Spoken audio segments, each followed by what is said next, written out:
Life is unpredictable. Death is unavoidable. Paradise, sometimes uncertain, even though it's promised. Time heals all wounds, so I'm trying to take a bite of eternity, but my knees fall down to worship less than they're supposed to. Prayers are said less than they're supposed to because we're now more physical than spiritual. Replaced God with energies as if on the cross we got saved by a vibe. Jesus paid the price, but we still keep hell in business, focused on star sign personalities and neglected that within us God made a galaxy. But I'm no stranger to controversy. I come from a place where leaving my country is an achievement.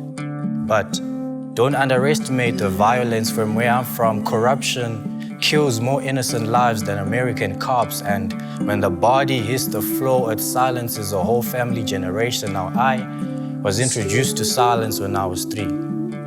I confidently stood on my 2 feet. I clutched to a fist full of hope and I screamed, "I love you, Dad," and expected the grave to answer. Now that was the most devastating blue tick. Since then, I was never a fan of family dinners because the first meal I saw my dad eat was dirt, and they say death comes at the right time. I say, explain that to the cracked spine of a mother who has to carry the burdens. I say, what do you know of school uniform with patches? I say, what do you know of falling asleep while your stomach sings you lullabies?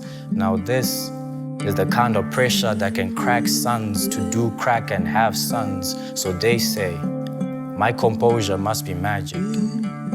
I say, I'm a magician with a hat full of habits, addictions I've constantly tried to suppress, but it's hard to fight these thoughts because they say, why take life so seriously when nobody gets out alive? See, poetry is my outlet, and I speak the truths of me. But all they do is notice these bars. But what do you expect when I'm a prison to myself? My mom says, don't grow up too fast.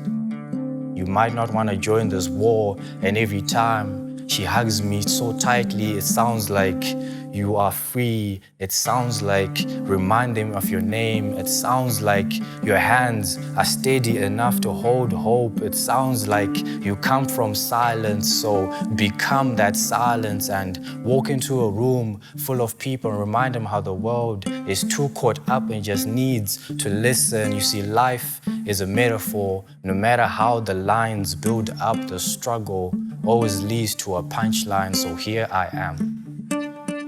I survived more than 18 years based on 2 things.